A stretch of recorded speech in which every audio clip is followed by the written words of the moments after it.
The last time we spoke, you're clearly bearish on your view of the global economy and the global markets. How does this factor in now? How does that change that view, if at all, the terrorist attacks, that is? I haven't changed my view. I think what we have is in the U.S. Stock market that is basically, if not fully priced, then overvalued, given that the earnings will rather come down. And around the world, we see a slowdown in economic activity. So overall, I'd be rather cautious about investments in equities. However, over the last 12 to 24 months, many sectors have had huge declines. Say you take gold mining shares, since 2011, they dropped 80–90%. And so this year, they had a strong rebound. Many gold shares are up close to 100%. And I think what will happen is that the market will turn into more active management of equities, in other words, away from index funds. And that will favor managers that take advantage of sector strengths. We also had this year, say, Malaysia, Thailand, Indonesia. These markets are up in dollar terms between 9 and 12%. So different sectors will move at different times. Sure. And I see here and there some opportunities. What are the opportunities in your view right now, Mark? Well, I think that in Asia, the sentiment turned very bearish at the end of last year, and especially concerning China and the Chinese economy. And as a result of that, Macau gaming companies, casinos in Macau, got slaughtered. And now they are, in my view, at a relatively attractive level. They started to move up. Sands China, Wind China, and so forth. These equities are, in my opinion, quite attractive. And I still feel the mining sector has embarked on a new bull market. Hey, Mark, it's Tim Seymour, and I just want to ask you a question because you've been so bearish for so long, and you're talking about constructive things you see in China, and yet the rest of I think the market public largely thinks China is one of the biggest issues out there. Where are you now versus where you were in 2009 on China? Well, in 2009, we had just gone through a recession, and actually I turned quite bullish about China in 2014 before the 100% rise in Chinese equities. Now that stocks have again declined very substantially, I have to say, given the size of the country, and given the variety of different sectors, there are some opportunities from a longer-term perspective. I don't think it's a bargain by any means, but I believe that China, despite its near-term problems that could be very substantial, will, in the long run, be a rewarding investment destination. Mark, you had mentioned gold miners and your belief that this is a start of a bull market for gold miners. Does that necessarily mean that you're also bullish gold itself, which has had a nice run year to date? And is that inherently a call on the U.S. dollar as well? Yes.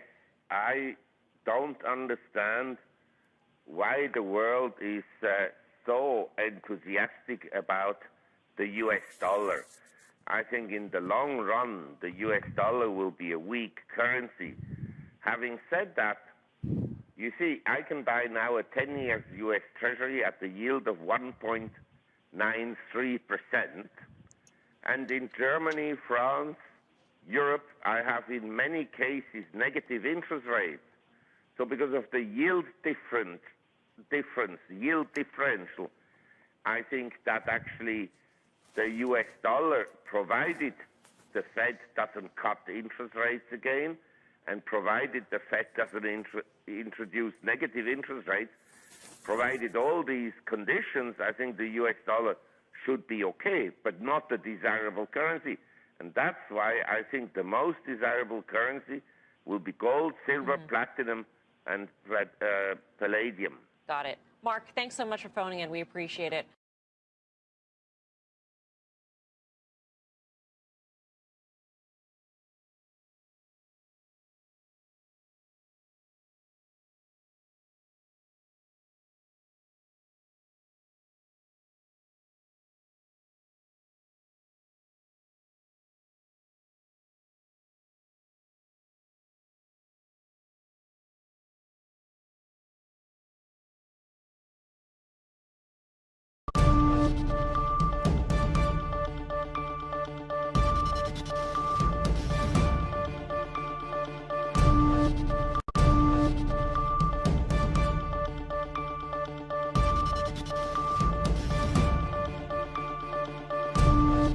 Christine Lagarde, as you know, the IMF managing director, has come out today and she has said the world economy would be worse off, without negative interest rates.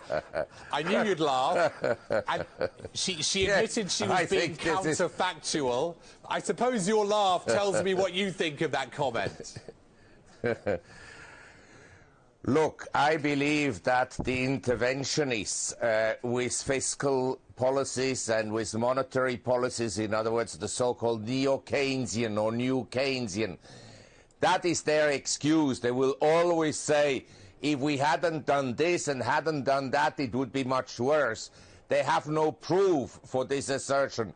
In my view, it would have been better to let the crisis, already the first one in 2000, run its course and prevent the colossal credit bubble that was built up that then led to an even bigger crisis. And now they're doing the same mistake. They're again adding to credit volumes in the world. Credit as a percent of the global economy is up very strongly since 2007. In particular, of course, in China, but also in other countries. And we distinguish between productive credit and unproductive credit. Productive credit is to build a factory with credit and then hire people and acquire machinery and then produce something, either services or goods. But most of the credit is now for transfer payments, and that is very negative for long-term structural economic growth, because it allows actually the government to become bigger and bigger and bigger and to have more regulation. And I can tell you, I'm in the financial sector, and I talk to people in the financial sector. Half their time is nowadays consumed with filling out forms by regulators. Mark, how are they going to fight then the next crisis? I mean, your prescription would have been more fiscal policy. That should have played a more active role. Will we see more publicly funded infrastructure when and if the next crisis hits? Yes, that's a very good question, because the magicians at central banks, they always come out with a new trick. And these negative interest rates that we have today, this is for the first time in recorded human history, from the times of Babylon up to today, that we have negative interest rates. And it's not going to end well, that I can tell you. But the sequence of how it will not end well, I'm not so sure. But they still have a lot of ammunition. What they can do is helicopter money. In other words, they can send you and Mr. Bloomberg and me and everybody, say, a check for $10,000. And that is like throwing gasoline into a fire. For a while, the fire will glow and expand. And then afterwards, it will again go down. And then you need another doses of helicopter money. So the next time around, they can send out checks for $20,000 to everybody. And this will be a very popular measure, because everybody will get the $20,000. For the rich, it won't mean anything, $20,000 more or less. But say for the poor people and for the lower middle class, to get $20,000 apiece will be very desirable. So they can do a lot of things if they want to. But will it help the economy? That is the question. It won't help in the long run. You cannot grow an economy by just throwing money at people. What should they be doing? What policies would you want to be enacted, Mr. Faber? I want to tell you, the less policies, the better it would be. We all learned at school that the free market and the capitalistic system is the best allocator of resources.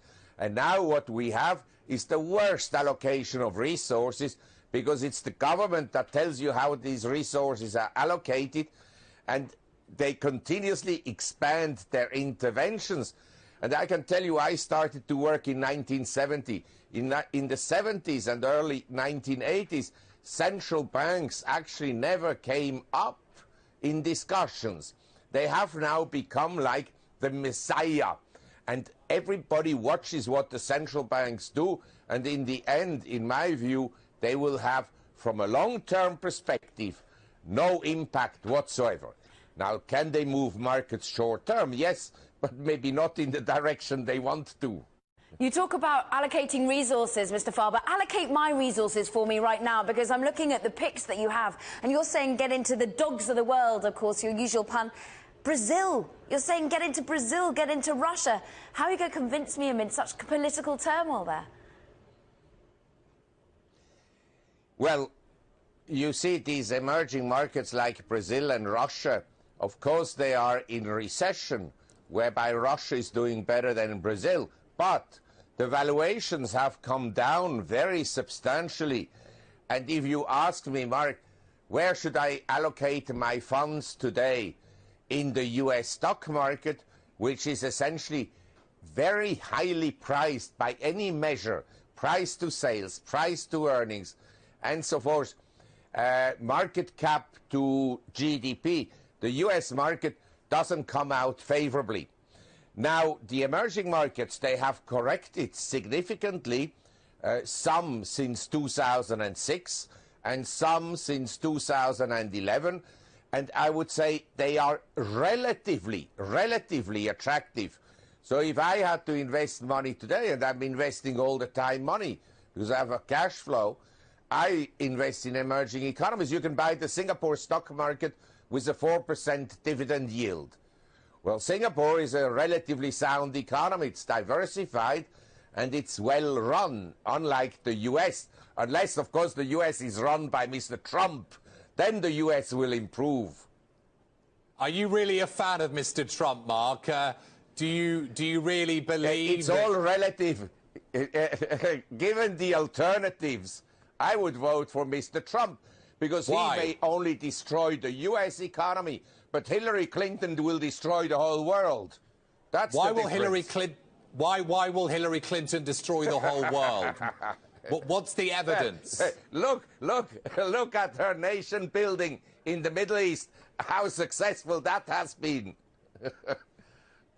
But Mr. Faber, I mean, we're seeing from Donald Trump's potential policies that he wants to slow international trade between the United States and other countries. Surely that's going to be a block upon free markets. Well, I agree that it is negative if you have restrictions on a free market. That I agree.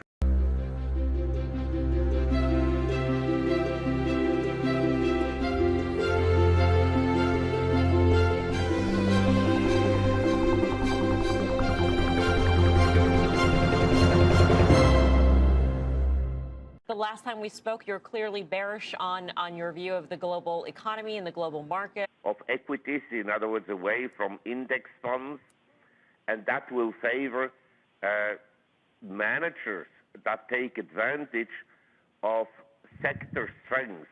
We also had this year, say, Malaysia, Thailand, Indonesia. These markets are up in dining shares.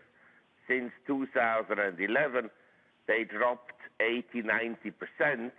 And so this year, they had a strong rebound. Many gold shares are up close to 100%.